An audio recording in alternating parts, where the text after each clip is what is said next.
Okay, page number 468, transfer of registration. अच्छा, ये जो LTU है और RTO, इसका मतलब आपको बताया था चैप्टर के पहले सफे पे भी लिखा हुआ है, लार्ज टैक्स पेयर यूनिट और रीजनल टैक्स ऑफिस। तो LTU और RTO जो है ये वो जगह हैं जहां पे आपने अपने आप को रजिस्टर करवाया होता है। लार्ज टैक्स पेयर यूनिट समझ लें, इधर कमिश्नर ही बैठा होता है, लेकिन कमिश्नर के बड़े दफ्तर को कहते हैं लार्ज टैक्स पेयर यूनिट, जहां पे बड़े बड़े टैक्स पे टैक्स जमा करवाते हैं। और रीजनल टैक्स ऑफिस होता है कमिश्नर का वो छोटा दफ्तर जहां पे जो है वो स्मॉल टैक्स पेयर समझ लें टैक्स जमा करवाते हैं। तो लार्ज टैक्स पेयर यूनिट से मुराद बड़ा दफ्तर टैक्स का, और रीजनल टैक्स ऑफिस से मुराद फर्ज कर लें छोटा दफ्तर। ट्रांसफर ऑफ रजिस्ट्रेशन का ये मतलब है कि लेट आने वाले जरा सुनते हैं साथ साथ। ट्रांसफर ऑफ रजिस्ट्रेशन का ये मतलब है कि एक साहब को जरूरत पड़ी अपनी रजिस्ट्रेशन एक इलाके से दूसरे इलाके में ट्रांसफर करवाने की। एक इलाके से दूसरे इलाके में ट्रांसफर कराने की कई वजह हो सकती है। मिसाल के तौर पे पहले उसकी दुकान जो है कराची में थी, उधर से बंद करके अब लाहौर में आ गया, तो एक इलाके से दूसरे इलाके में उसे अपनी रजिस्ट्रेशन ट्रांसफर करवानी पड़ेगी। द बोर्ड में transfer the registration of a person from इलाका ऑफ वन LTU और RTO टू अनदर। एक LTU RTO से दूसरे इलाके में शिफ्ट कर देगा बोर्ड। अच्छा, ऑन ट्रांसफर ऑफ रजिस्ट्रेशन, और जब आपकी रजिस्ट्रेशन ट्रांसफर हो जाएगी, on transfer of registration all records all responsibilities of registered person shall be transfer to new इलाका। ये सारी चीजें आपके नए एरिया में ट्रांसफर कर दी जाएंगी। ऑल रिकॉर्ड्स यानी कि सेल्स टैक्स के जो भी रिकॉर्ड्स आपके हैं हमारे पास, और सारी आपकी जिम्मेदारियां अब आपने नए इलाके में जाके जमा करवानी है। द LTU और RTO where registration is transferred, where registration is transferred से मुराद है, इससे मुराद है LTU RTO नया वाला, वेयर इट इज ट्रांसफर्ड नया वाला। द LTU और RTO where registration is transferred shall now exercise jurisdiction, jurisdiction होता है power, shall now exercise power या इलाकाई पावर। जुरिस्डिक्शन मैंने आपको इलाका भी लिखवाया था एक दफा लफ्ज। तो shall now exercise power regarding actions taken ought to be taken या पेंडिंग अगेंस्ट टैक्स पेयर। ये हमने चैप्टर 4 में पढ़ा था डिसीज्ड इंडिविजुअल में। ये पेंडिंग वो चीजें होती हैं जो मरने से पहले उसके खिलाफ शुरू हो चुकी थी, और अराइजिंग वो होती हैं जो उसके मरने के बाद उसके खिलाफ शुरू हो सकती हैं। तो इसी तरह अगर आप नए इलाके में शिफ्ट हो गए तो पुराने इलाके में जो केसेस आपके खिलाफ शुरू हो चुके थे, और दूसरी बात नए इलाके में जो अब आप नए इलाके में आ गए तो जो केसेस आपके खिलाफ शुरू हो सकते थे लेकिन नहीं हो सके थे, वो दोनों किस्म के केसेस अब आपके खिलाफ चलेंगे। तो द LTU और RTO where registration is transferred, जहां आपकी रजिस्ट्रेशन ट्रांसफर हुई है, shall now exercise power regarding actions taken और pending against the taxpayer. अच्छा, यहां जो शुरू हो सकते हैं उनका उसने जिक्र नहीं किया, यहां उसने और डाला है, एक्शंस टेकन और pending against the tax payer. दूसरी बात इंप्लाइड है वो यहां इसने लिखी नहीं जो मैंने आपसे की है, लेकिन इसको यहां आपको लिखने की जरूरत नहीं। तो रिगार्डिंग एक्शंस टेकन जो उसके खिलाफ केसेस चल रहे थे, और पेंडिंग पेज 468 और पेंडिंग, ये सारे आप किसके खिलाफ चलेंगे, उसी बंदे के खिलाफ लेकिन नए इलाके में। इन केस ऑफ ट्रांसफर, और जब रजिस्ट्रेशन ट्रांसफर हो जाए, इन केस ऑफ ट्रांसफर जब रजिस्ट्रेशन ट्रांसफर हो जाए एक इलाके से दूसरा इलाका, the board shall issue intimation letter. Intimation letter होता है इन्फॉर्म करेगा बोर्ड बस कि मैंने आपकी रजिस्ट्रेशन एक इलाके से दूसरे इलाके में ट्रांसफर कर दिया है। The board shall issue intimation letter to the person along with a copy to LTU और RTO, और एक कॉपी LTU और RTO के दफ्तर में भेज दी जाएगी कि बंदे की रजिस्ट्रेशन हमने ट्रांसफर कर दिया। ओके,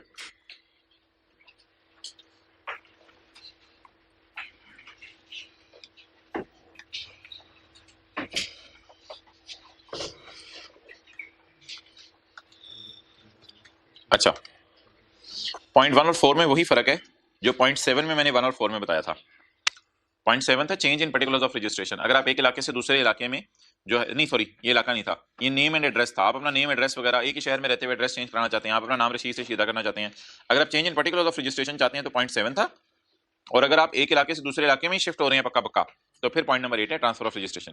इसमें पॉइंट 1 था पॉइंट 7 में कि टैक्स पेयर रिक्वेस्ट करेगा मेरा नाम बदल दो। पॉइंट 4 था कमिश्नर को चलते चलते खुद पता चला कि इसका नाम बदल गया है लेकिन इसने हमें बताया नहीं है। तो 8 के अंदर भी इसी तरह है, लेकिन इसमें पॉइंट 1 ये कह रहा है कि बोर्ड इटसेल्फ, बोर्ड ने चाहा कि रजिस्ट्रेशन ट्रांसफर हो जाए। और पॉइंट 4 क्या है, if a person intends to shift his business from इलाका 1 LTU RTO to another he shall apply to board. तो टैक्स पेयर इंटेंड्स, ऊपर वाले में लिख लें बोर्ड इटसेल्फ, बोर्ड ने चाहा, और नीचे वाले में टैक्स पेयर की इंटेंशन है। दोनों सूरतों में आपकी रजिस्ट्रेशन ट्रांसफर कर दी जाएगी। बोर्ड को पता चले वो कर दे, आप अप्लाई करें तो भी किया जा सकता है। मिसाल के तौर पे आपके घर के अंदर बिजली का मीटर खराब है, आपको पता चले, आप बता दें वापडा वालों को, वापडा वालों को पता चले आपने अभी कंप्लेंट नहीं की, वो खुद ही सही कर दें। तो बोर्ड खुद कर दे या आप उसको कहें तो वो कर दे, दोनों में एक ही बात है। पहले में है बोर्ड इटसेल्फ और चौथे में है इफ अ पर्सन इंटेंड्स। तो if a person intends to shift his business activity, अगर एक बंदा अपनी बिजनेस एक्टिविटी शिफ्ट करना चाहता है फ्रॉम द इलाका of one LTU RTO to another, ये चैप्टर 2 याद करने का फरवरी में टाइम नहीं मिलना, ये भी आपने याद करना था। और मेरा तो ख्याल था आप फूल लेके आ रहे होंगे कि 2 आपको सरप्राइज मिले, 1 घंटे 10 मिनट की भी वीडियो नहीं हुई दोनों दिन। तो इफ अ पर्सन, और आपकी शक्लों से जो है मुस्कुराहट जाहिर हो रही होगी जब आप क्लास में एंटर होंगे कि 2 सरप्राइज हमें मिले थे। If a person intends to shift his business activity, अगर एक बंदा अपनी बिजनेस, सरप्राइज तो देखते मिला होगा ना, ये पहले जैसी जब वीडियो का देखा होगा कितने मिनट की है, ये देखें ये देखें ये देखें ये देखें, 3 लोगों ने सिर्फ हाथ खड़ा किया। इफ अ पर्सन, बाकी चाहते हैं हो ही ना। If a person intends to shift his business activity from the इलाका of one LTU RTO to another, he shall apply to board, अब आप बोर्ड को अप्लाई करेंगे, and the board shall follow the same procedure as point 2 and 3। क्या मतलब, आपके records और responsibilities transfer कर दी जाएंगी पॉइंट 2 के मुताबिक, और 3 के मुताबिक आपको इंटीमेशन लेटर दे दिया जाएगा। तो जो हजरात लेट आए हैं वो जरा उर्दू में बस सुन लें, सादा सी बात। Change in particular of registration में लास्ट क्लास में पढ़ा था, इसमें यह था कि आपका नाम एड्रेस वगैरह बदल गया तो आप बोर्ड को अप्लाई करेंगे, बोर्ड आपका नाम एड्रेस वगैरह चेंज कर देगा, लेकिन कमिश्नर को शायद अप्लाई करेंगे। तो लेकिन अगर आपने ना बताया तो कमिश्नर खुद भी ये चेंज कर सकता है। ये हमने 7 में पढ़ा था। 8 हमने आज पढ़े transfer of registration. Transfer of registration Urdu जुबान में बस ये है, जो लेट आए हैं, कि एक इलाके से दूसरे इलाके में आप अपने रजिस्ट्रेशन ट्रांसफर करना चाह रहे हैं। तो एक इलाके से अगर दूसरे इलाके में आप अपने रजिस्ट्रेशन ट्रांसफर करना चाहते हैं तो बोर्ड अगर चाहे तो आपको भी एक इलाके से दूसरे इलाके में शिफ्ट कर सकता है। एलटीयू बड़े दफ्तर होते हैं, आरटीओ छोटे दफ्तर होते हैं। जब आपकी रजिस्ट्रेशन ट्रांसफर हो जाएगी तो आपकी जिम्मेदारियां, रिकॉर्ड्स वगैरह एक इलाके से दूसरे इलाके में शिफ्ट कर दिए जाएंगे और आपका सारा डाटा दूसरे इलाके को दे दिया जाएगा। और उसके बाद नए इलाके वाले अब आपके खिलाफ वो एक्शन चलाएंगे जो पुराने इलाके वाले चला रहे थे। और जब रजिस्ट्रेशन जो है वो ट्रांसफर हो जाएगी तो बोर्ड इन्फॉर्म कर देगा, आपको इंटीमेशन लेटर भेजेगा, इन्फॉर्म करेगा कि हमने आपको शिफ्ट कर दी एक जगह से दूसरी जगह। पॉइंट 1 में तो ये था बोर्ड खुद चाह रहा था हम आपकी रजिस्ट्रेशन ट्रांसफर करें। पॉइंट 4 में है बोर्ड ने चाह रहा था, टैक्स पेयर के दिल में आया कि मैं अपनी रजिस्ट्रेशन एक इलाके से दूसरे इलाके में ट्रांसफर कर लूं, तो वो अप्लाई कर देगा और एज इट इज प्रोसीजर चलेगा। आई होप समझ आ गई होगी। Point 9, option 2, file application with commissioner. आप जरा जाके पढ़िएगा, रजिस्ट्रेशन की एप्लीकेशन पेज 466 पे दी हुई है, एप्लीकेशन ऑफ रजिस्ट्रेशन पेज 466। यहां लिखा हुआ है person required to be registered shall apply through computerize system.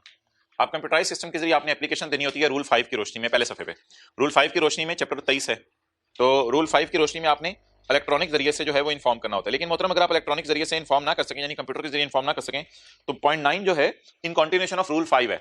A person unable to file application for registration, ऊपर लिखें in rule 5, a person unable to file application for registration in rule 5 और change in particulars in rule 7, in rule 7, या आपने application जो है वो जमा नहीं करवा सके, भाई आगे आए ना मोहतरम, इस तरह तो ब्लॉक की जगह, या आप एप्लीकेशन नहीं जमा करवा सके रजिस्ट्रेशन की, या आपने पर्टिकुलर्स चेंज कर लिए उसकी एप्लीकेशन जमा नहीं करवा सके, फर्स्ट रो में आ जाए, उसकी एप्लीकेशन जमा नहीं करवा सके, पर्टिकुलर्स ऑफ रिटर्न जो आपने चेंज की है, चेंज इन पर्टिकुलर्स, नाम वगैरह रसीद पे सीधा किया डायरेक्टली इन द कंप्यूटर इस्तेमाल करना नहीं आता, he may submit the data to commissioner. फिर वो कमिश्नर को जाके कहेगा भाईजान फिजिकली कमिश्नर साहब मैं आपके पास आ गया हूं, मुझे तो कंप्यूटर इस्तेमाल करना नहीं आता।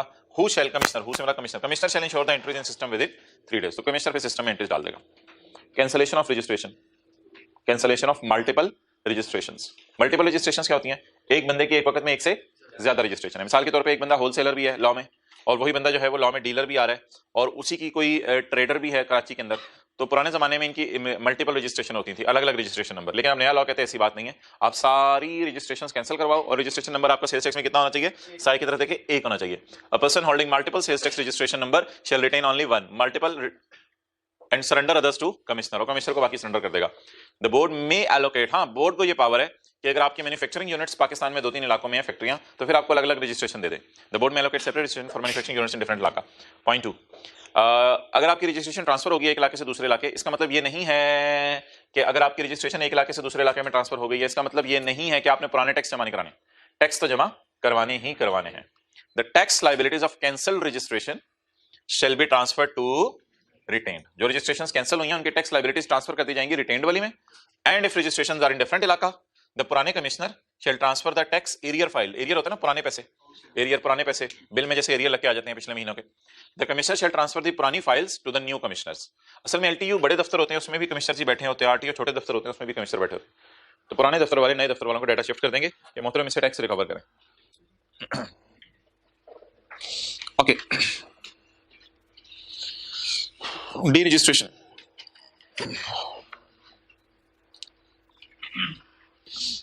Every registered person who ceases to carry on his business, जो अपना बिजनेस बंद कर दे वो अपने आप को क्या करा ले? बोले डी रजिस्टर। रजिस्टर किसने अपने आप को कराना था? हर होलसेलर ने, डीलर ने, इंपोर्टर ने, ऐसे दुकानदार ने जो बिजली के बिलों के साथ टैक्स जमा नहीं करवा रहा, ऐसी मैन्युफैक्चरर ने जो कॉटेज इंडस्ट्री नहीं है, और ऐसा कमर्शियल एक्सपोर्टर जो रिफंड लेना चाहता है, इन लोगों ने अपने आप को क्या कराना था?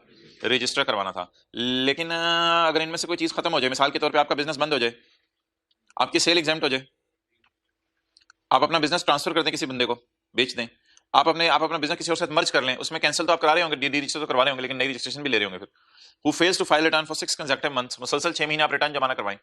मुसलसल 6 महीने रिटर्न जमा ना करवाएं का मतलब ये होता है कि ऐसे ना कई दफा कई लोग बैंक में से पैसे निकलवा लेते हैं। अब निकलवा लेते हैं बैंक से पैसे, करते करते बैंक अकाउंट उनका बैलेंस जीरो हो जाता है। अब वो किसी नए बैंक में पैसा अकाउंट खुलवा लेते हैं, और पुराने बैंक वाले 1 महीने इंतजार करते हैं, 2 महीने, 3 महीने, फिर आपको एक दिन कॉल करते हैं 4 महीने, यार आपके अकाउंट में पैसे नहीं जमा हो रहे, और यार छोड़ें यार, बस फोन आप बंद कर देते हैं। फिर 1-2 महीने बाद दोबारा फोन करते हैं, यार आपके अकाउंट में कोई पैसे आ जा नहीं रहे, ओ भाईजान तंग ना किया करें, फोन बंद कर दिया। उनको समझ आ गई कि यार बस ठीक है, अब इसका इरादा नहीं है इस अकाउंट में पैसे रखने का, तो वो आपके कहे बगैर ही आपका अकाउंट क्लोज कर देते हैं बैंक से। सिमिलरली एक बंदा है, मिसाल के तौर पर पहले वो होलसेलर था, अब 4-5 महीने से रिटर्न जमा कराने नहीं आ रहा, तो पता चला हुकूमत उधर गई, उन्होंने कहा, लोगों ने कहा यार बहुत बड़ा परेशान फिरता था, वो तो दुकानें बंद करके चला गया, अब घर ही होता है। तो अगर आप 5-6 महीने से रिटर्न जमा कराने नहीं आ रहे, इसका मतलब ये नहीं है कि होंडा वाले 6 महीने रिटर्न जमा कराने आए तो उनको रजिस्टर कर देंगे, चलो भी आज के बाद 30 लाख वाली गाड़ी 30 लाख की बेचो, ये मतलब नहीं है इस बात का। इस बात का मतलब ये नहीं है कि रॉयल फैन वाले 6 महीने रिटर्न जमा कराने आए उनको रजिस्टर कर देंगे, चलो भाई 100 वाले पंखे 100 के बेचो, इतनी लुट नहीं है। ये वो लोग हैं जो कि सुस्त, यानी कि जो कि सुस्त लोग हैं। क्यों, कैसे सुस्त हैं? इन्होंने अपना बिजनेस बंद कर दिया लेकिन हुकूमत को 6 महीने से बताया नहीं, इस तरह समझ लें। इन्होंने होलसेलर थे लेकिन अब होलसेलर नहीं रहे, लेकिन इन्होंने सुस्ती की, हुकूमत को बताया नहीं। बैंक में पैसे आपने रखवाने बंद कर दिए, लेकिन बैंक अकाउंट का बैलेंस जीरो हो गया, लेकिन आप बैंक को बता नहीं रहे, तो फिर हुकूमत आपको क्या कर देगी? Who fails to file return for 6 consecutive months। तो मिसाल लिख लें, एक होलसेलर की दुकान 6 महीने से बंद पड़ी है, तो हुकूमत उसको रजिस्टर कर देगी। अब बुरा काम तो नहीं कर रहा वो, बस ठीक है उसने सुस्ती थोड़ी की है। एक होलसेलर की दुकान 6 महीने से बंद पड़ी है, हुकूमत उसको रजिस्टर कर देगी।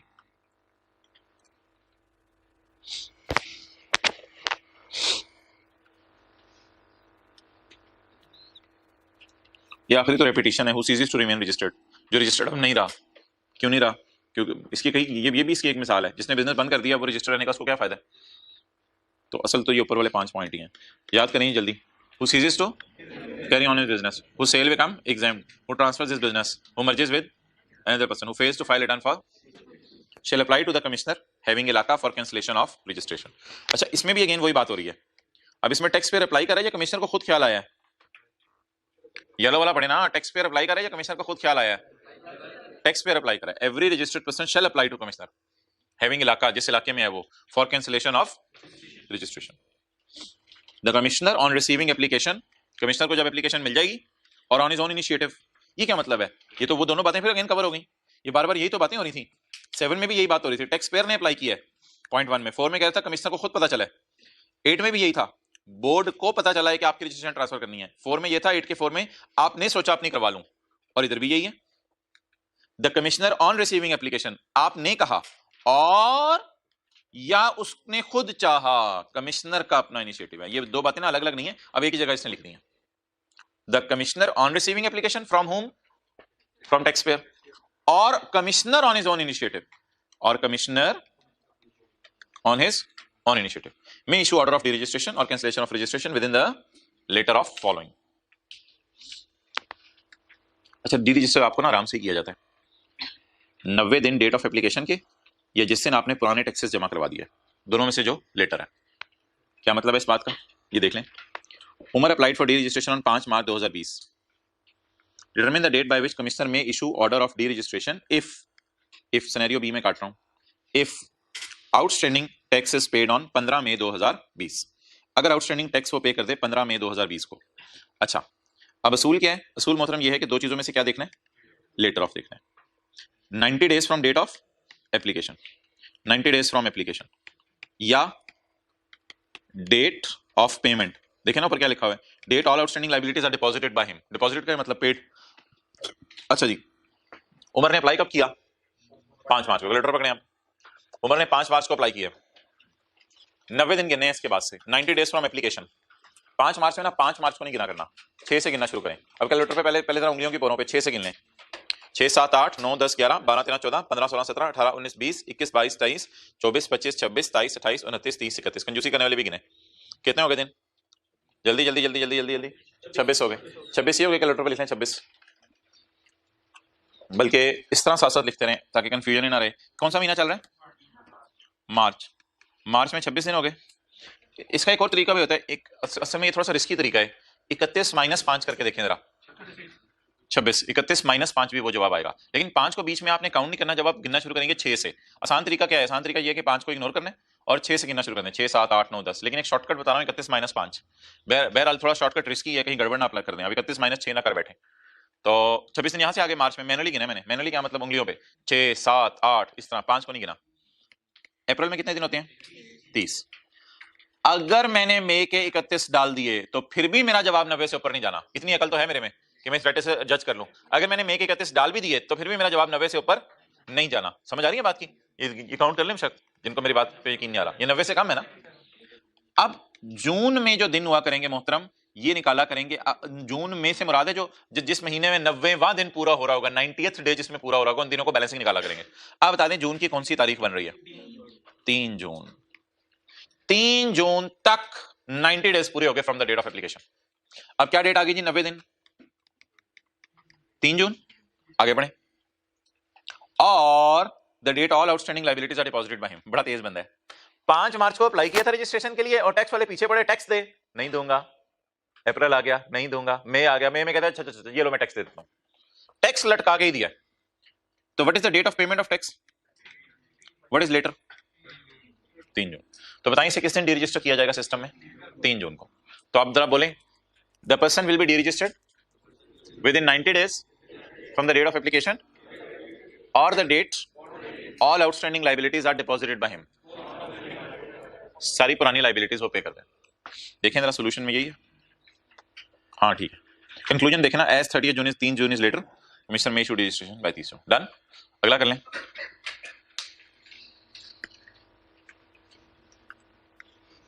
हाईलाइट किया हुआ। अच्छा यार, 3 जून तो उसी तरह निकल आएगा ना। अच्छा दो 3 जून तो उसी तरह निकल आएगा ना। अब 3 जून उसी तरह आ गया और the date outstanding tax is paid, वो क्या तारीख बनेगी? 12 जुलाई। डन। Which is later? तो he will be deregistered by 12 July. तो असूल सुन लें, a person will be deregistered within the later of the day, the 90 days from the date of और the day the all outstanding liabilities are deposited by him. Outstanding means पुरानी liability जो भी इसकी रहती है। The person shall be D registered through computer system. जिस computer system में आपने एप्लीकेशन दी थी, कंप्यूटर सिस्टम के जरिए आपको क्या किया जाएगा? D register. पॉइंट 2। अच्छा, आपको डी रजिस्टर ऐसे ही मुंह उठा के कर दिया जाए, पहले चेक किया जाए आप इस काबिल है कि आपको रजिस्टर किया जाए या नहीं। बिल्कुल, आपका ऑडिट होगा, चेक होगा, आपका कारोबार बंद हो गया या अंदर खाते आपने शटर डाउन करके कारोबार जारी रखा हुआ है, तो आपको डी रजिस्टर तसल्ली की जाएगी। उस तसल्ली करने में असल में इन्होंने 90 दिन मांगे हैं, वो जो 90 डेज है ऊपर, वो तसल्ली करने के लिए मांगे हैं कि ऐसे एकदम आपको डी रजिस्टर नहीं कर देंगे। आपने कहा कि रजिस्टर कर दो, अच्छा जी आ जाए नहीं, इस तरह नहीं होगा। The commissioner will complete the audit. Audit क्यों करना पड़ा है?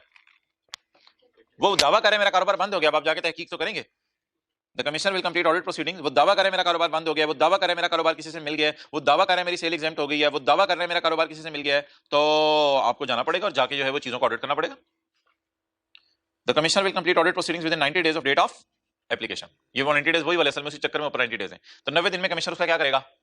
Audit and direct the applicant. Direct क्या होता है? हुक्म देना। डायरेक्ट द एप्लीकेंट, उसको हुक्म देगा टू डिस्चार्ज। डिस्चार्ज क्या होता है? पे करना। डिस्चार्ज क्या होता है? पे। पता नहीं बोल रहे होते, लिख नहीं रहे होते, साथ शर्मा से रहे हैं। एंड डिस्चार्ज एनी पुराना टैक्स, पुरानी लायबिलिटी जो भी उसकी बची हुई है, bye filing a final return. ये फाइनल रिटर्न कौन जमा करवाएगा? फाइनल रिटर्न जो अपने आप को डी रजिस्टर करवा के जा रहा होगा। फाइनल रिटर्न कौन जमा करवाएगा? A person applying shall not be deregistered unless he provide record for the purpose of audit। और वही बात उसने दोबारा रखी है, तुम्हें डीरजिस्टर तब तक नहीं करेंगे जब तक तुम रिकॉर्ड ना दिखाओ ऑडिट करने के लिए।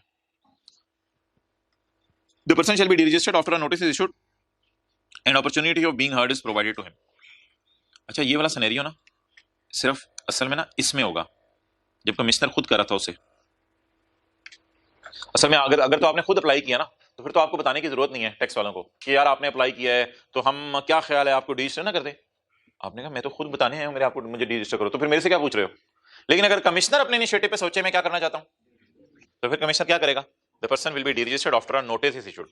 नोटिस का मतलब होता है उससे पहले एक नोटिस जाएगा and opportunity of heard is provided to him, और उसकी बात कमिश्नर सुने इसका उसे एक मौका दिया जाएगा। उसके बाद डिसाइड किया जाएगा कि इसको डीरजिस्टर करना है या नहीं करना। तो आमतौर पे ना ये जब कमिश्नर खुद किसी को डीरजिस्टर करने का फैसला करता है ना, तो ऐसे नहीं जाके कहता भाईजान ये ले डीरजिस्टर कर दिया हमने आपको, आप भाई किस चक्कर में डीरजिस्टर किया है। तो अगर आप किसी को डीरजिस्टर करना चाहते हैं तो tax payer will be deregistered after a notice is issued. Notice का मतलब है उसे एक सफा भेजेंगे घर, भाई आपको रजिस्टर करने लगे हैं और आप आ जाएं, अगर आपने कोई बात करनी है तो हम आपकी बात सुनने को तैयार हैं। अच्छा, डी रजिस्ट्रेशन से पुराने वाले टैक्सेस क्या आपने जमा करानी है या वो माफ हो जाएंगे? The liabilities before deregistration shall not be affected because of cancellation of shall not be affected का क्या मतलब है? Shall still be payable. आसान करके अगर आपने लिखना है तो लिख लें, कोई मसला नहीं। काटने का मतलब होता है आप काट सकते हैं अपनी किताब से। The liabilities before deregistration shall still be payable because of, बोले कैंसिलेशन ऑफ रजिस्ट्रेशन। समझ आ गई ये बात? बस ठीक है, अभी चैप्टर को हम क्लोज कर रहे हैं 4-5 दिन के लिए। चैप्टर 22 में आ जाए। इसमें एक चीज मुझे पता रहती है, टेम्परेरी रजिस्ट्रेशन।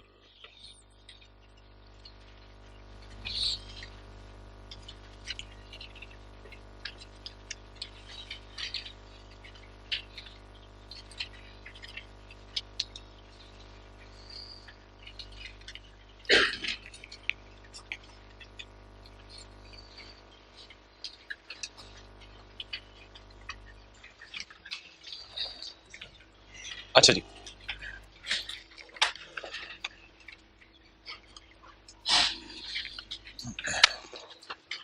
आपने एक चीज नोट की होगी इस चैप्टर में, पेज नंबर 438, कि हमारे न्यूमेरिकल का फॉर्मेट है sale into 17% minus purchase into 17%। ये हमारे न्यूमेरिकल का फॉर्मेट है। और इसमें फिर होता पता है क्या है? होता ये है कि मिसाल के तौर पे आपने 3 बिस्किट खरीदे दुकानदार ने 10 रुपए के, तो इस पे दुकानदार लगाएगा 30 रुपए पे 17%। डन? और समझ आ रही है? 3 क्वांटिटी है, एक बिस्किट का पैकेट उसे 10 रुपए का पड़ा और उस पर 17% लगाना है परचेज पे। ये वो परचेज है जैसे होंडा टायर खरीदते हुए पे करती है, तो ये बिस्किट खरीदते हुए पे करेगा। अब ये कस्टमर पे डालेगा बर्डन, इसकी कोशिश होगी कस्टमर पे शिफ्ट करे। तो बिस्किट बेचारा सिर्फ एक बेच सका, एक बिस्किट बिका इसका भी, और बिस्किट थोड़ा सा महंगा ही बेचेगा, 10 रुपए वाला 12 रुपए का करके बेचेगा, तो इंटू 17%। डन? तो वट एवर द आंसर में भी, आउटपुट क्या है, इनपुट क्या है, माइनस हो सकता है, नहीं हो सकता, वो मेरी बहस अलग है, उसको छोड़ें। इस बहस के साइड में मैं नहीं जा रहा कि रिफंड आ रहा है या क्या हो रहा है, या 90% वाला रूल आपको पिछली क्लास में मैंने पढ़ाया हुआ है, वो बातें अलग है, उनको छोड़ें। मुझे ये बताएं, इस डेटे के अंदर आपको अकाउंटिंग के एतबार से क्या मसला नजर आ रहा है कि इस डेटे में क्या इनकॉन्सिस्टेंसी है? 10 रुपए वाला बिस्किट 12 रुपए का बेच रहे हैं, ये तो बिल्कुल अकल वाली बात है, इसमें कोई मसला ही नहीं। सेल पे 17 लगता है, परचेज पे 17 लगता है, इस पे भी कोई मसला नहीं। आज आके मसला किस पे लगा?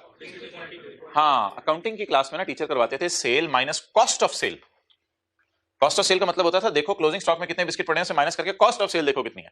तो अकाउंटिंग के टीचर प्रैक्टिकली एक बिस्किट में से एक बिस्किट की परचेज माइनस कर रहे थे ताकि प्रॉफिट पता चले 2 रुपए आया। लेकिन टैक्स रूल्स याद रखिएगा इस बुनियाद पर नहीं बने हुए। टैक्स रूल्स पता क्या कहते हैं?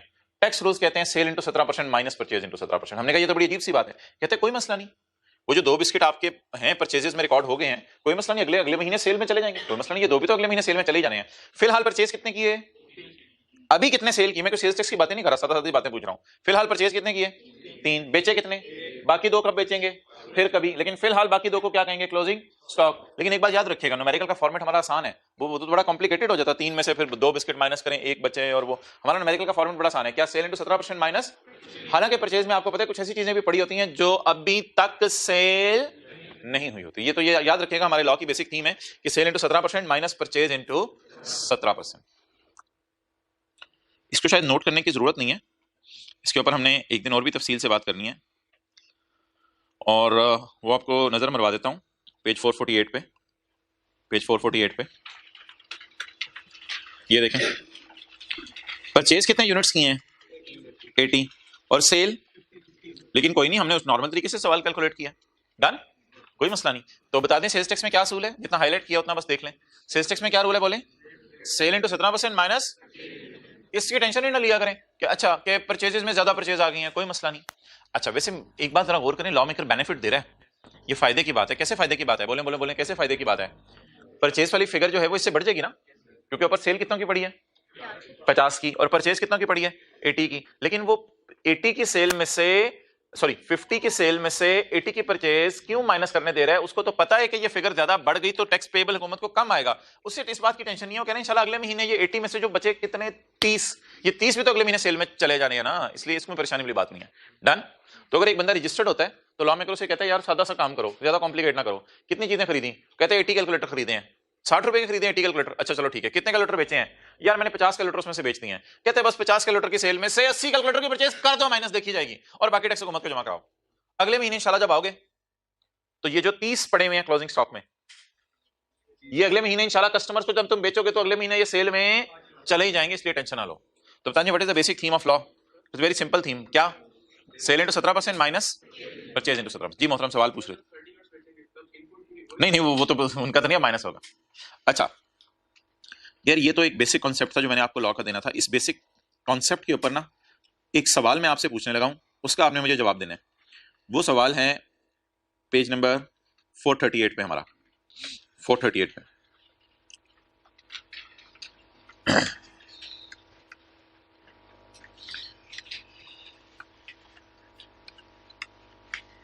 ये जनवरी का महीना, ये फरवरी का महीना।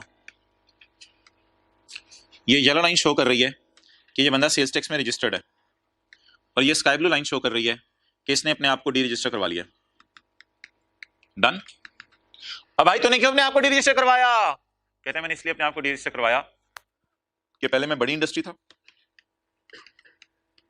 अब मैं कॉटेज इंडस्ट्री बन गया हूं। पहले मैं बड़ी इंडस्ट्री था, अब मैं कॉटेज इंडस्ट्री बन गया हूं, इसलिए मैंने अपने आप को डी रजिस्टर करवा लिया। याद है आपको थोड़ी थोड़ी बातें? कहते हैं पहले जो है वो मेरी फैक्ट्री में क्या कहते हैं 12 एम्प्लॉइज थे, मेरी साल की सेल 10 मिलियन से कम थी। मैं फैक्ट्री को जो है वो घरों के दरमियान में बनाया हुआ था, और रेजिडेंशियल मेरे पास मीटर था, तो इसलिए मैं छोटी सी बड़ी इंडस्ट्री था, क्योंकि मैंने एम्प्लॉय 10 से ज्यादा थे। आपको पता है ना, चारों में से एक भी कंडीशन जो है वो वायलेट हो जाए तो आप कॉटेज नहीं रहते। कहते हैं मैंने 3 एम्प्लॉयज को नौकरी से निकाल दिया, तो मेरे एम्प्लॉयज भी 10 से कम हो गए हैं, मैं घरों के दरमियान फैक्ट्री खोले हुए हूं, और मेरी सेल भी 10 मिलियन से कम है। 10 मिलियन ही था, मेरी सेल भी 10 मिलियन से कम है, तो इसलिए मैं क्या बन गया हूं अब? छोटी सी इंडस्ट्री। तो मेरा दिल क्या चाह रहा कि मैं अपने आप को क्या करा लूं, और डी रजिस्ट्रेशन का भी हम तरीका सारा पढ़ के आए हैं कि आप एप्लीकेशन दे दो, ठीक है आपको डी रजिस्टर कर देगा। ठीक है, फर्ज करें आपने एप्लीकेशन काफी पहले की दी हुई है, तो अब आपको जगह फरवरी को उसने डी रजिस्टर कर दिया। डन। अच्छा जी, अब आप मुझे बताएं, जितना अर्सा आप डी रजिस्टर रहे, जितना अर्सा आप रजिस्टर्ड थे, तब तक तो 100 वाली चीज आप 117 की बेच रहे होंगे। लेकिन मैंने आपको बताया था सड़क पे कारपेट बेचने वाला सेल्स टैक्स इसलिए नहीं लगाता कि वो कहते हैं हम कौन सी इंडस्ट्री है, छोटी सी इंडस्ट्री है, इसलिए वो लोग नहीं करते। फर्ज करें पहले इसका कारपेट का बहुत बड़ा काम था, तो इसने अपने आप को रजिस्टर करवाया हुआ था, लेकिन अब इसका कारपेट का काम थोड़ा कम हो गया, एम्प्लॉइज भी निकाल दिए इसने, सेल भी बेचारे की कम होगी, अब अपने आप को क्या करा लिया? डी रजिस्टर करवा लिया। अब 100 वाली चीज कितने की बेचेगा? 100 की। और अगर रजिस्टर्ड था, बहुत बड़ा कारोबार था, तो हुकूमत कहती थी 100 वाली चीज कितने की बेचो, और जब अपने आप को डी रजिस्टर करवा लिया तो 100 वाली चीज 100 की। डन। अच्छा, एक मसला आएगा, 50 कारपेट्स जो है ना इसके स्टॉक में पड़े हुए थे, किस दिन? 31 जनवरी को या 1 फरवरी को? 31 जनवरी को इसके स्टॉक में पड़े हुए थे कितने कारपेट्स? 50 कारपेट्स। इन 50 कारपेट्स में मसला बताएं क्या है? ये परचेज में तो जनवरी में डल गए होंगे, इसीलिए तो स्टॉक में पड़े हैं। हाँ, परचेज वाली दुकानदार बोतल खरीदते तो स्टॉक में पड़ी होती है ना, सामान से नहीं आई होती। तो ये जो है ये 50, इन पे जनवरी में परचेज में 17 लग चुका होगा जब इसने खरीदे होंगे, लेकिन अब जब ये कस्टमर को बेचेगा फरवरी में, तो कस्टमर को जब 100 वाली चीज 117 की बेचने लगे, तो कस्टमर कहेगा अपना सेल्स टैक्स रजिस्ट्रेशन नंबर बताओ, आप कहेंगे तो अब तो आप डी रजिस्टर हो गए, आप तो अब उसको सेल्स टैक्स नंबर नहीं बता सकते अपना। तो ये एक मसला खड़ा हुआ जिसको लॉ मेकर ने एड्रेस किया। इस मसले का हल, ये बंदा जनवरी में रजिस्टर्ड था, डन। इसने सोचा कि मैं 1 फरवरी से अपने आप को डी रजिस्टर करवा लूं, डन। 50 यूनिट को इसने परचेज में जनवरी में डाल दिया था, डन। और जाहिर बात है क्लोजिंग स्टॉक में पड़े हो तो परचेज किए होंगे, तो क्लोजिंग स्टॉक में पड़े होंगे ना। 50 यूनिट को इसने परचेज में जनवरी में डाल दिया था। इसका मतलब है इनका इनपुट माइनस कर, इनपुट अगर मुश्किल लफ्ज लगे तो परचेज रिकॉर्ड कर चुके हैं। मैंने आपको कहा था कभी भी जिंदगी में इनपुट मुश्किल लफ्ज लगे तो परचेज जहन में ले आए बस। तो इनकी परचेज रिकॉर्ड कर चुका है, परचेज माइनस होती है ना, आपको पता है। इनकी परचेज माइनस कर, अगर परचेज माइनस कर चुका है तो फायदा ले चुका है। याद रखें चीज माइनस होने से टैक्स कम होता है, यानी जनवरी में फायदा ले कैसे? माइनस करके, चीजें माइनस करने से टैक्स कम हो जाता है। अब इन 50 यूनिट को फरवरी में जब सेल करेगा तो आउटपुट रिकॉर्ड नहीं करेगा। पता नहीं इस तरह पढ़ना है सर, ये बता दें हमें। तो आउटपुट रिकॉर्ड नहीं करेगा, क्योंकि डी यानी कि अब 100 वाला कारपेट मजबूरन कितने में बेचेगा? 100 में बेचेगा। लेकिन जब खरीदा था तब परचेज वाला बेनिफिट हुकूमत से मांग चुका है। कैसे? जब हुकूमत को टैक्स कैलकुलेट करने गया था जनवरी में, तो सेल में से क्या माइनस कर चुका था? Purchase, done. इससे हुकूमत को नुकसान हो जाएगा। क्या नुकसान होगा? कि हुकूमत कहेगी परचेज की दफा तो रजिस्टर हुआ था जब माइनस करनी थी फिगर, और जब सेल करनी है तूने तब अपने आप को तूने क्या करा लिया? D register. इस नुकसान को कवर करने के लिए हुकूमत ने एक असूल बनाया, 31 जनवरी को आपके पास 50 यूनिट्स का पड़े होना हम सेल एज्यूम कर लेंगे। 25 यूनिट्स का आपके पास स्टॉक में पड़े होना हम क्या एज्यूम कर लेंगे? अब ये सेल हो गए हैं या सेल एज्यूम किए जाएंगे? अब जो 50 यूनिट होंगे उन पे उंगली रख के हुकूमत कहेगी ये बिक गए, बिक गए, बिक गए, बिक गए, बिक गए, बिक गए, बिक गए, बिक गए, बिक गए, 48 दफा बोलेगी बिक गए, 49 दफा बोलेगी बिक गए, 50th पे लगेगी बिक गए। अब बिक गए का मतलब फिर ये होगा कि अगर मिसाल के तौर पे इसने लाख रुपए का कारपेट बेचना था, तो अब ये कस्टमर को तो लाख का ही बेचेगा, लेकिन 17,000 हुकूमत को अपनी जेब से जमा करवाएगा, क्योंकि अब कस्टमर से तो ये ले नहीं सकता, क्योंकि आपको पता है जब कस्टमर इसके पास आएंगे तो इस वक्त तो ये बंदा कौन हो चुका होगा। तो इसलिए वैसे इस चीज से बचने के लिए ना, ये बड़ा लोगों के लिए परेशानी वाली बात है, इस चीज से बचने के लिए लोगों को ये मशवरा दिया जाता है कि 31 जनवरी से पहले पहले कोशिश करो अपना सामान बेच दो, ये वाला मसला ही ना है। क्योंकि अगर 31 जनवरी से पहले आप सामान बेच दोगे तो कस्टमर पे आप बर्डन डाल सकते हो, लेकिन अगर 31 जनवरी के बाद आप बेचोगे, लेकिन दुकानदारों की भी मजबूरी होती है, सामान नहीं बिक सकता, दुकानों पे पड़ा रहता है सामान, लोग नहीं ग्राहक आ रहे, सुबह के बैठे हुए नहीं कोई ग्राहक आया, कोई मसला नहीं, फिर आप ये भुगतो। तो जब अपने आपको डी रजिस्टर करवाएंगे, बताएं उस वक्त एक नुकसान क्या हो सकता है, आपके पास क्या पड़ा होगा, इसको आप किस में डाल चुके होंगे, परचेज में, और आप सेल कब करेंगे, जब आपने सेल पे टैक्स, तो परचेज के तौर पे माइनस हो गए ये 50, सेल में डलेंगे नहीं, इससे हुकूमत को नुकसान होगा। इसको कवर करने के लिए हुकूमत क्या कह रही है कि डी रजिस्ट्रेशन के दिन जितना क्लोजिंग स्टॉक आपके पास पड़ा है उस पड़े हुए को किधर डाल दो, सेल में डाल दो। डन। पढ़े जरा पॉइंट सी। अच्छा देखें यार, अब लोग अजीब, मुझे नहीं समझ आती ग्रुप्स में लोग इतने सवाल क्यों पूछते हैं। अब कोई एक लाइन होती है, मैंने उसको जल्दी से करवाया होता है, इसका मतलब होता है कि बस वो जितनी मैंने करवा दी उतनी काफी है। अब ये एक लाइन भी तो है जिसमें हम 15 मिनट से लगे हुए हैं, तो टीचर को थोड़ा सा तो अंदाजा होता है किस लाइन पे कितना टाइम लगाना है और किस लाइन को जल्दी दिया। वो पूरा डी रजिस्ट्रेशन हम 15 मिनट में पढ़ के आ गए, और ये एक लाइन पे हमारे भी 15 मिनट होने वाले हैं। पढ़ लें पॉइंट सी। इंग्लिश पढ़े, समझ आ रही है। Possession of taxable goods, possession का मतलब होता है पड़े होना, पड़े होना, पड़ी हुई थी चीजें, held immediately before the D registration. ऊपर से मिला के पढ़ें, असल में लिखा हुआ है supply include, supply include, supply include possession of goods, ऊपर से मिला के पढ़ेंगे तो समझ आएगी। Supply includes possession of goods held, जो पड़ी हुई है मेरे पास, कब, immediately before the date of the registration. लेकिन इंग्लिश में मैंने समझने के लिए आगे लिख दिया, पेपर ये क्वेश्चन पार्ट नहीं है लॉ का। Possession of goods is assumed as sale, paper में ये ब्रैकेट वाली लाइन में लिख के आनी, काटनी है, काटने से समझने के लिए लिखी हुई है। Possession of goods is assumed as sale, समझ लिया जाएगा ये आपकी सेल है।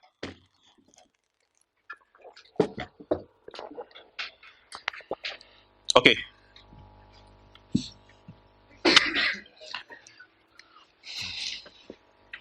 अच्छा जी, पॉइंट डी। अब ये जो हमारी अगली 2 से 3 क्लासें ना, सारी न्यूमेरिकल्स के लिए बड़ी इंपॉर्टेंट है। होंडा ने टायर बनाने के लिए रॉ मटेरियल खरीदा और इमरान खान को कहा कि ये रॉ मटेरियल हम आपको देते हैं, तो टायर आप हमें बना के दे दो। अब इमरान खान अपने रॉ मटेरियल पे काम करे, किसी के रॉ मटेरियल पे, तो इमरान खान टायर सप्लाई करेगा after manufacturing, Imran Khan tyre supply करेगा आफ्टर मैन्युफैक्चरिंग। ये चीज न्यूमेरिकली हमारे सिलेबस में नहीं है, क्योंकि इसके अंदर जो है वो सीए फाइनल के लेवल की चीजें हैं, लेकिन थ्योरी की हद तक एक फिक्रा सुन लें। अगर होंडा ने टायर बनाने के लिए रॉ मटेरियल खरीदा और सोचा कि टायर किसी और से बनवाए, तो किसी और से पहुंचते पहुंचते वजीर आजम तक पहुंच गए, भजन टायर आप बना दें बनी गाला में। तो होंडा ने टायर का रॉ मटेरियल इमरान खान को दे दिया कि आप अपनी बनी गाला फैक्ट्री में बना दो। तो जब इमरान खान टायर बनाकर होंडा या होंडा के एजेंट को वापस करेगा, होंडा को भी वापस करता है, होंडा के एजेंट को भी, तो समझा जाएगा कि इमरान ने होंडा को टायर सेल कर दिए हैं। अब अगेन इसमें कुछ इंप्लीकेशंस है टैक्स के एतबार से, वो आपने नहीं सोचनी, क्योंकि ये चीज से थ्योरी तक हमारे सिलेबस में है। ये लफ्ज अच्छा लग रहा है, बहुत अच्छी बात नहीं भी अच्छा लग रहा, इसको हजम कर लें। In case of manufacture of goods, in case of belonging to another, belonging to तो होंडा थी ना, असल ओनर तो रॉ मटेरियल का भी होंडा है, टायर का भी असल ओनर होंडा है, उसने तो सिर्फ प्रोसेसिंग करके दे दिया है। जैसे मैंने आपको मिसाल दी थी, दर्जी के पास भी तो यही होता है, वो आपके कपड़े, जो आप कपड़ा बिलोंग कर रहे होते हैं उसके ऊपर काम करके दे रहे होते हैं, कपड़ा भी आप लेके जाते हैं, वो सिर्फ उसको थोड़ी देर के लिए देते हैं, भाई इसको सेटलमेंट करके फिर वापस ले लेते हैं उससे, जब वो सूट बन जाता है। तो हम भी यही लेके गए हैं, हम एक तरह का रॉ मटेरियल लेके गए हैं उसके पास, और उसे क्या धागे धुगे लगा के तुम इसको सेट करके टायर बना के दे दो बस। तो इमरान खान इस दर्जी का काम कर रहा है यहाँ पे, माजरत पीटीए वालों से। In case of manufacture of goods belonging to Honda, the transfer of such tyres back to owner, back to owner कभी जाएंगे या कभी भी नहीं जाएंगे, बताएं। वो कपड़े सिल के कभी ना कभी ओनर के पास वापस जाएंगे ना, जब सिल जाएंगे, तो ये रॉ मटेरियल कभी ना कभी ओनर के पास वापस बैक टू ओनर और to a person nominated by him. ये कौन हो सकते हैं, agent. Will be considered as supply, अगर आपको ये बात तंग कर रही है तो बेशक यहां डाल लिया करें, पेपर में भी बेशक लिखा है, will be considered as supply. क्या लाई, supply.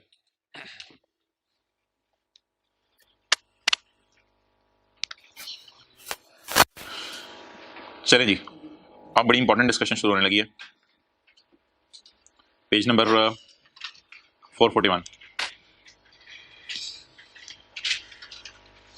Time of supply.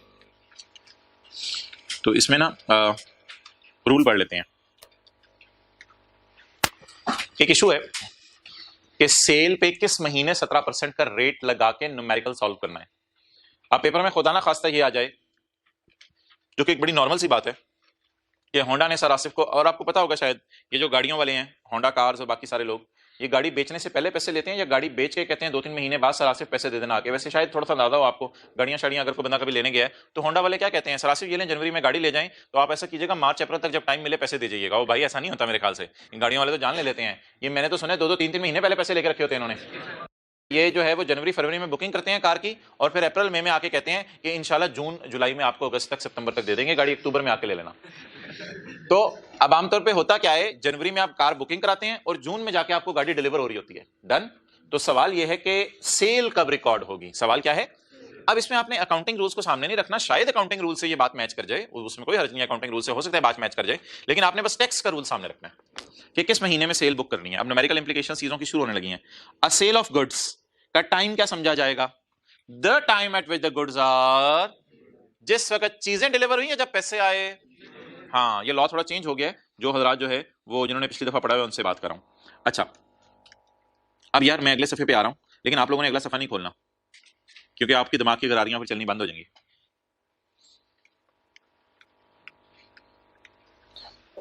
Example 1, in all of the examples below tick represents time of sale. वो टिक कभी हम लगा लेंगे, मैंने तो मिटा दिया।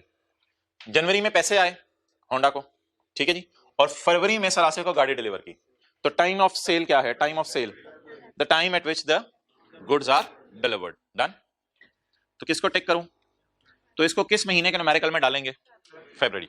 अगला सिनेरियो पढ़े अपनी किताब से नहीं। अप्रैल में फर्ज करो सर आसिफ की होंडा में यारी थी, ऑडिट शॉडिट करने गए हुए थे, उधर जरा दोस्त थे, तो चीजें डिलीवर करा ली, गाड़ी डिलीवर करा ली सर आसिफ ने अप्रैल में, उन्होंने गाड़ी बेच दी अप्रैल में, और पैसे सर आसिफ ने कहा मैं आपको दे देता हूं मई में। डन हो गया। अब बता दें रूल क्या है, the time at which the, बता दें जी किस महीने की सेल में डालेंगे, अप्रैल की सेल में डालेंगे, मई में नहीं डालेंगे। डन। बस सिनेरियो 2 कर रहे हैं ना, नीचे से मिक्स ना करो।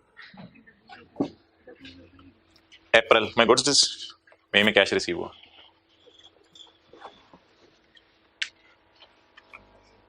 ठीक है ना। अच्छा अगला सिनेरियो, एक होता है मेड अवेलेबल। मेड अवेलेबल वो जरा डिफरेंट सिनेरियो है। मेड अवेलेबल ये होता है कि इसका थोड़ा सा कॉन्सेप्ट ना हमने सैलरी में पढ़ा था, वो भी आज आपको बता ही देता हूँ। सैलरी के चैप्टर में भी ना यही कॉन्सेप्ट है, ये भी जरा सुन लें। सैलरी के चैप्टर में ये कॉन्सेप्ट है कि हमने पढ़ा था सैलरी पे टॉप टैक्स लगेगा जब आपको रिसीव हो। इसमें एक छोटा सा कॉन्सेप्ट था जो मैंने आपको सैलरी के चैप्टर में बताया नहीं था। अगर पेपर में कभी सवाल आ जाए ना, 28 जून को एम्प्लॉयर ने फोन करके कहा जून की तनख्वाह ले जाओ, और एम्प्लॉय ने कहा मैं अभी बिजी हूं, तो जुलाई में इंशाल्लाह ना मैं छुट्टियां खत्म होती हैं मैं फिर ले लूंगा, तो अब पेपर में आपने ना 2 जुलाई को वो रिसीव करेगा आके, 28 को एम्प्लॉयर ने मेड अवेलेबल की थी, पेपर में आपने इसको जून की सैलरी में डालना है। ये एक छोटा सा बारीक सा कॉन्सेप्ट था, आपने इसको 28 जून में जून की सैलरी में डालना है। वाई? क्योंकि एम्प्लॉयर ने तो मेड अवेलेबल कर दी ना। बल्कि आप सैलरी के चैप्टर के पहले या दूसरे सफे पे देखिएगा जहां एक लफ्ज आपको लिखा हुआ नजर आएगा मेड अवेलेबल। उस वक्त मेड अवेलेबल मैंने कहा था एम्प्लॉयर ने एम्प्लॉय को एसी दे दिया, इस तरह की कोई बात मैंने आपसे कर दी थी। लेकिन अगर एम्प्लॉयर एम्प्लॉय को फोन करके कह दे 28 जून की शाम को मोहतरम तनख्वाह अवेलेबल है, आप मेड अवेलेबल मेरी तरफ से अवेलेबल है, आए जल्दी से आके ले जाएं आप, आपने कहा नहीं यार मैं जुलाई में आऊंगा, तो आपने रिसीव कब की, जुलाई में। असूल मैंने क्या कहा था कि जब रिसीव हो, लेकिन रिसीव्ड की डेफिनेशन आप सैलरी के पहले या दूसरे चैप्टर पे अगर पढ़े ना दूसरे सफे पे, तो दूसरे सफे के टॉप पे आपको मिलेगा रिसीव्ड की डेफिनेशन में मेड अवेलेबल भी आता है। तो एज्यूम कर लिया जाएगा एम्प्लॉय ने क्या कर लिया है, रिसीव कर लिया 28 जून को, क्योंकि एम्प्लॉयर की तरफ से क्या होगी थी, मेड अवेलेबल। इसी तरह इधर आ जाए मेड अवेलेबल का कॉन्सेप्ट। होंडा ने सरासिफ को कहा कि सरासिफ आपकी गाड़ी तैयार है, मिसाल के तौर पे मैं इधर सवाल नहीं देख रहा अभी, आपकी गाड़ी तैयार है नवंबर में, तो सरासिफ गए दिसंबर में गाड़ी लेने के लिए। अब बिकी कब, दिसंबर में, लेकिन उन्होंने तैयार कब कर दी थी, फोन करके नवंबर में। तो ऐसी सूरत में अच्छा एक बात याद रखें, मेड अवेलेबल अवेलेबल से हमेशा पहले हुआ करेगा, ये तो लॉजिकल सी बात है ना, मेड अवेलेबल हमेशा अवेलेबल करने से पहले हुआ करेगा। जिस तरह आपने किसी जगह पे फोन पे ऑर्डर किया कि मोहतरम मैं जो है वो नान लेने आ रहा हूं, अब आधे घंटे बाद उसका फोन आया भाई तैयार है क्यों नहीं आए, उसने तो मेड अवेलेबल कर दिए हैं, वो आपने जाके उसको लिया बाद में। तो अवेलेबल करना मेड अवेलेबल से हमेशा पहले होगा, चीज बेचना हमेशा मेड अवेलेबल जो है वो हमेशा मेड अवेलेबल पहले आएगा डिलीवरी से। अच्छा आपको पता है कैश रिसीव को तो हम वैसे इग्नोर कर रहे हैं, कैश रिसीव को तो हमने वैसे इग्नोर किया हुआ है क्योंकि हमने सेल का बुक कर रहे हैं सेल होने पे। लेकिन एक और सिनेरियो है जहां क्या सिनेरियो पॉसिबिलिटी हो सकती है चीजों को, ऐसी सूरत में मेड अवेलेबल में डिलीवरी को इग्नोर करेंगे, बल्कि किसको ढूंढेंगे, मेड अवेलेबल की तारीख को। डन। और मेड अवेलेबल हमेशा अर्लियर ही हुआ करेगा डिलीवरी से, सही है ना। तो अब जरा नीचे वाले सिनेरियोस पढ़ने की कोशिश करें। एग्जांपल 3 पढ़ें। कैश गुड्स मेड अवेलेबल और गुड्स डिलीवर्ड। गाड़ी होंडा वालों ने कब अवेलेबल कर दी सर आसिफ को? मार्च में। सर आसिफ ने जाके कब ली? अप्रैल में। और पैसे कब दिए? कैश रिसीव को तो फारिग कर देना इस टॉपिक में, कैश रिसीव को तो कुछ नहीं करना।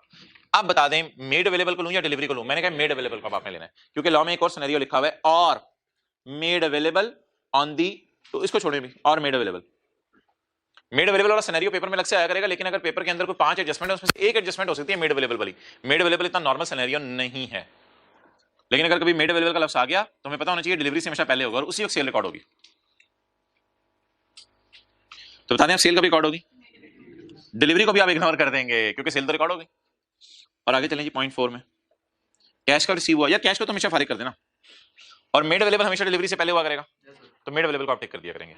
तो ये एक ऐसा सिनेरियो है मेड अवेलेबल जिसमें डिलीवरी को भी क्या करेंगे? इग्नोर करेंगे। डन।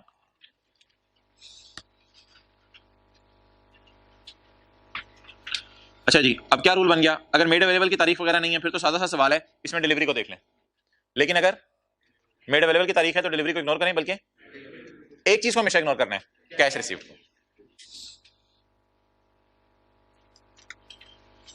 अच्छा, ये जो नीचे वाली लाइन है ना, the time at which the car is delivered to the buyer of supply. Buyer of supply, recipient of supply, supply of car है ना, रेसिपिएंट होते हैं buyer of supply. Of supply से मुराद समझ लें ऑफ दैट डील, जो deal हो रही है इनकी आपस में, या जो मर्जी समझ लेंगे, सप्लाई का लफ्ज़ कंफ्यूज करें। The time at which the goods are delivered to the recipient of supply. Who is the recipient of supply? Sir Asif. Who is the seller of supply? Honda. Okay. अच्छा, चीजें अगर किस्तों पे बेची हैं तो फर्ज करें जनवरी में एग्रीमेंट हुआ, फरवरी में हमने मोटरसाइकिल बेचा किस्तों पे, पैसे आने हैं थोड़े थोड़े करके मार्च अप्रैल मई जून जुलाई। अब बता दें सेल कब रिकॉर्ड होगी? The time at which the agreement is entered. ये अजीब सी, यहां डिलीवरी में नहीं देखी जाएगी। The time at which the agreement is entered. तो जनवरी में एग्रीमेंट हुआ कि मोटरसाइकिल बेचेंगे किस्तों में, फरवरी में मोटरसाइकिल बेच दिया किस्तों में, और मार्च, अब कस्टमर ने कब चलाना शुरू किया होगा? फरवरी में। फरवरी में मुआहदा कब हो गया था? जनवरी में। कस्टमर ने कब चलाना शुरू किया? फरवरी में। मार्च अप्रैल मई जून के अंदर पैसे आ रहे होंगे किस्तों में, हायर परचेज होती है किस्तों का एग्रीमेंट। तो बताएं सेल कब रिकॉर्ड करेंगे? अजीब सी लॉजिकल सी बात की है, हालांकि अकाउंटिंग वाले टीचर कभी एग्रीमेंट के ऊपर सेल बुक नहीं कराते, लेकिन इसने कहा किस वक्त सेल बुक कर दो, एग्रीमेंट हो जाए। और ये ना सोचिएगा कि उस बेचारे को तो मोटरसाइकिल के दुकानदार को लाख पे 1,17,000 भी आए ही नहीं, बिल्कुल नहीं आए। अब दुकानदार जहां मर्जी से टैक्स पे करे, उसकी अपनी मर्जी है। तो सेल्स टैक्स में कई दफा ऐसा होगा कि कस्टमर पे डाले बगैर आपको थोड़ा से पैसे देने पड़े होंगे। अब 1,17,000 का अगर बाइक है 1 to 5 है, 1 लाख से भी शायद महंगा हो गया। अब 1,17,000 का अगर 1 to 5 है तो 17,000 दुकानदार को जनवरी में बेचारे को देने पड़ेंगे, हालांकि कस्टमर से कब ले रहा होगा 1,17,000? मार्च अप्रैल मई में थोड़े थोड़े थोड़े थोड़े करके ले रहा होगा। क्या चीज? तो उसमें उसने एग्रीमेंट को बेस नहीं बनाया, उसमें उसने रूल डिफरेंट लिखा है। अच्छा जी, सर्विसेज। सर्विसेज के केस में सबसे सेल्स टैक्स लगेगा at the time at which the services are. Services का सेल्स टैक्स वैसे हमारे सिलेबस में नहीं है सच, तो सर्विसेज पे कब सेल्स टैक्स लगेगा? जिस वक्त सर्विस दी जाए। टीसीएस वाले आप पे सेल्स टैक्स लगाते हैं जिस वक्त आपका टीसीएस करके दें, जिस वक्त आपको कोरियर सर्विस प्रोवाइड करें। अच्छा, ये जो प्रोविजंस है ना बाहिर अब स्कोप से बाहर से लग रही हैं, क्योंकि लॉ में कुछ चेंज आ गई है जिसकी वजह से इनकी इधर मौजूदगी पे थोड़ा इतराज सा है। तो बहरहाल अगर हमने डिस्कस करनी हुई तो फिर कभी डिस्कस कर लेंगे। बाकी सफ़ा आपके पास खाली है, जीरो काटा खेलें जो मर्जी करें इस पर। नीचे आ जाओ यार, पेन ले आओ एक। चलो 46 लें जी। वो प्रोविजन शुरू हो गई जिसमें से न्यूमेरिकल टेस्ट होते हैं। एक था टाइम ऑफ सप्लाई और एक है वैल्यू ऑफ सप्लाई। एक है टाइम ऑफ सप्लाई था और अब क्या है बोले? Value of supply. तो वैल्यू ऑफ सप्लाई में इन दो लाइनों को इंशाल्लाह हम पढ़ लेंगे कल, कोई मसला नहीं, इनको भी छोड़ें। 2-3 सिनेरियोस पढ़ लेते हैं। If consideration for sale is fully or partly in kind, अगर कंसिडरेशन फुली या पार्टली इन काइंड है तो फिर क्या होगा? फिर होगा open market price of supply. अभी इसको छोड़ें, excluding the amount of tax. Open market price of supply. If consideration for a supply is fully or partly in kind then open market price of supply. Supply का मतलब है goods delivered. Supply का मतलब है जो goods deliver हो रही हैं। ओके चलें जी, एक न्यूमेरिकल करते हैं। इस पॉइंट के ऊपर हमारे 5-7 मिनट लग जाने हैं। और इसका मतलब क्या है? किधर है फौलाद वाला सवाल, किधर है? और जल्दी बताएं। Question 61 page number 491। Faulad limited है supplied 50 ton of iron bars. Iron bar होता है सरिया। Page number 491। फौलाद लिमिटेड है supplied 50 ton of iron bars to Tameer limited. Tameer limited को सरिया चाहिए होगा, तो फौलाद लिमिटेड की फैक्ट्री थी, फौलाद लिमिटेड ने कहा सरिया हमारी तरफ से, तामीर ने कहा अच्छा सरिया तुम्हारी तरफ से। कितने टन सरिया? 50 टन सरिये के लोडर ट्रक लोड होके जा रहे हैं।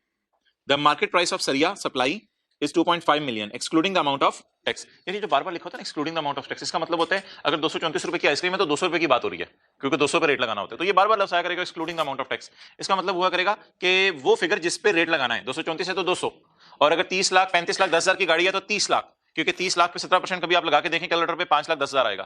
तो बार बार ये लफ्ज़ बार बार आते हैं एक्सक्लूडिंग अमाउंट ऑफ टैक्स। इसका क्या मतलब होता है 117 या 100 रुपए? 100 रुपए। जी फौलाद के पास से जा क्या रहा है?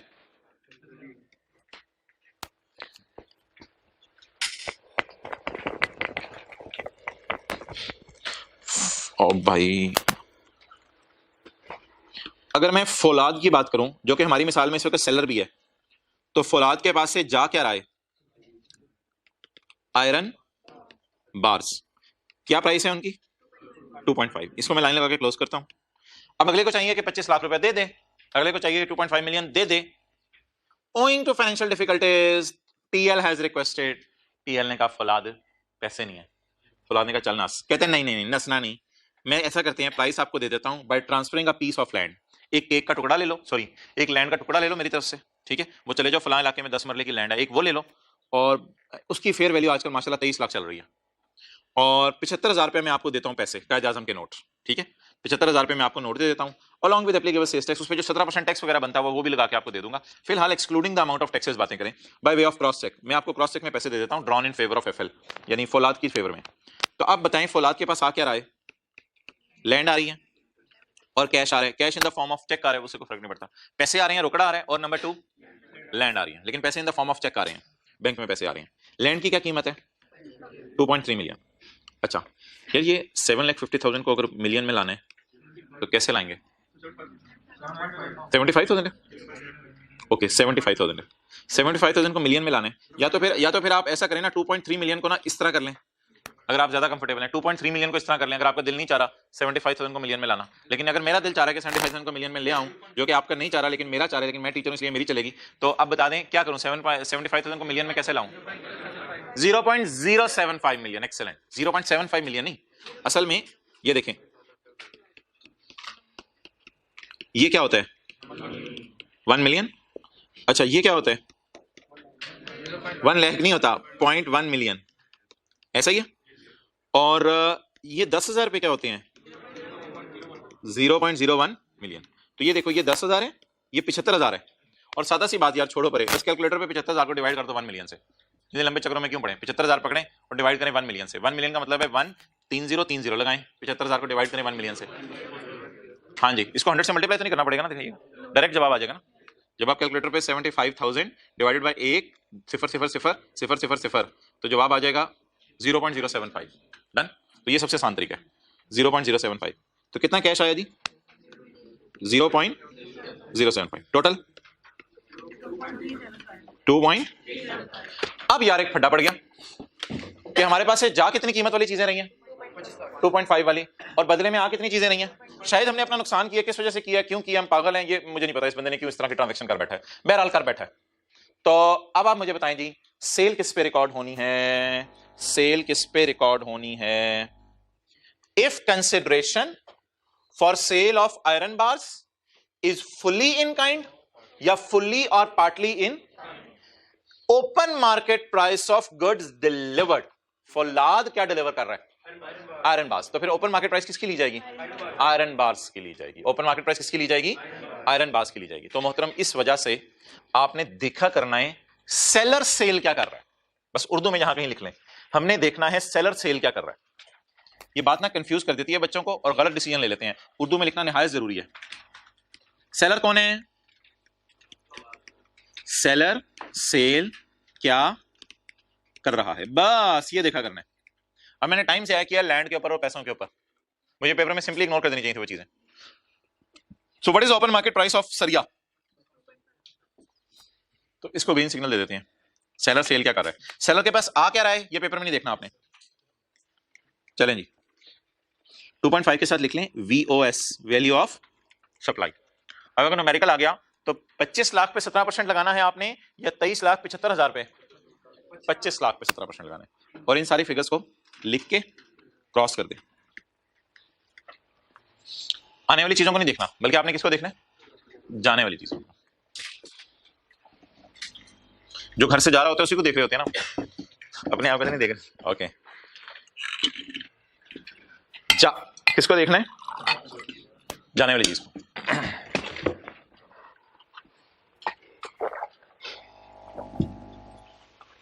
ओके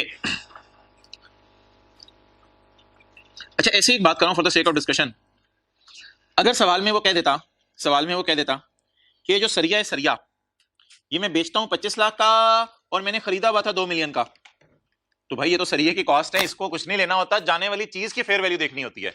तो ऐसे ही परेशान करने के लिए कह देता कि फौलाद इज अ पर्सन, फौलाद is doing business of selling सरिया, इट परचेज सरिया, सुन रहे हो, it purchased Saria for 2 million, it sold Saria for 2.5 million, however it received only 2.375 million। तो यार वो चीज की कॉस्ट को तो इग्नोर करना है, दुकानदार की सेल प्राइस लेनी है या दुकानदार की कॉस्ट लेनी है चीज की, दुकानदार की जो फेयर वैल्यू चीज की है वो लेनी है ना, ओपन मार्केट प्राइस या कॉस्ट लेनी है, ओपन मार्केट प्राइस जितने की दुकानदार बेचता है। डन। तो कभी कभी पेपर में परेशान करने के लिए क्या दे सकता है, कॉस्ट दे सकता है, दे नहीं सकता दे दी, हमने पढ़ ली समाज वाले सवाल में, हो गई नहीं हुई, page 488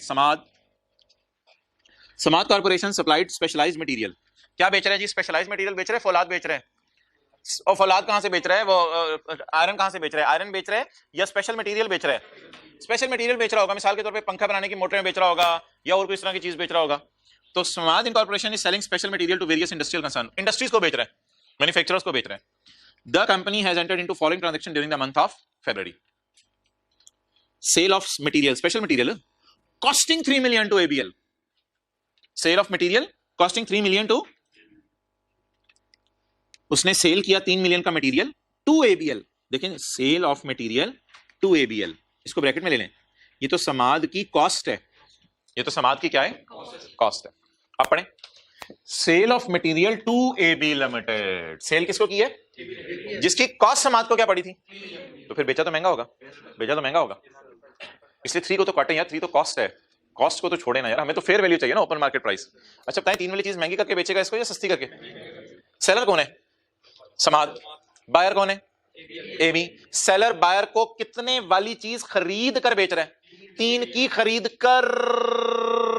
it has been agreed that ABL would settle the transaction by paying 1.5 million in cash, वो बंदा कैश में देगा और बकाया अमाउंट वो इंपोर्ट चीजें करने की इजाजतनामा दे देगा, लैंड नहीं देगा। वो कहेगा यार जैसे असलहे का लाइसेंस होता है लोगों के पास, कहते हैं मेरे पास इंपोर्ट चीजें करने का लाइसेंस है, तो अगर तुम मेरे से लाइसेंस ही लेना चाहते हो चीजें इंपोर्ट करने का, तो ये ले लो मेरे से, थोड़े से पैसे ले लो, लैंड और पैसे नहीं, इंपोर्ट करने का लाइसेंस मेरे से ले लो और थोड़े से पैसे ले लो।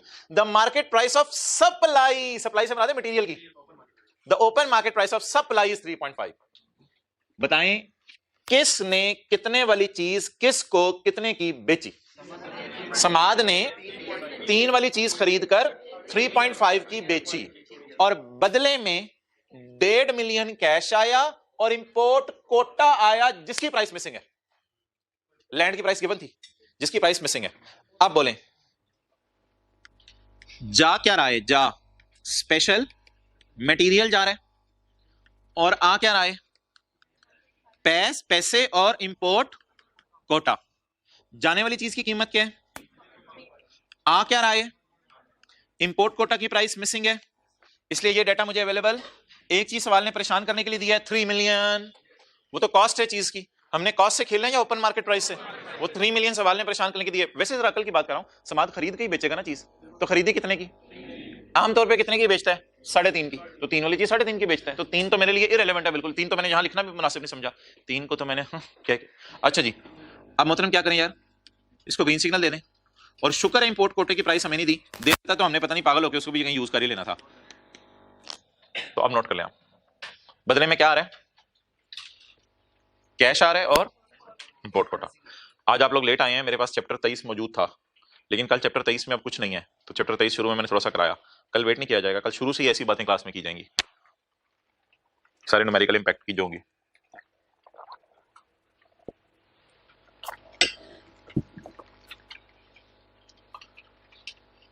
कोई ज़्यादा लेट आने का मसला है तो 2-4 लोग हाथ खड़ा कर दें, उन्हें गुलबर्ग में शिफ्ट करवा सकता हूँ, इससे ज़्यादा और कुछ नहीं कर सकता मैं। ये स्पेशल मटेरियल मैंने लिखा है, स्पेशल मटेरियल ओवर क्लास खत्म। ऑडियो रिकॉर्डिंग का किसी को कह दिया करें जो पहले का आया हो, बड़ा नुकसान हो जाएगा इस काम पे।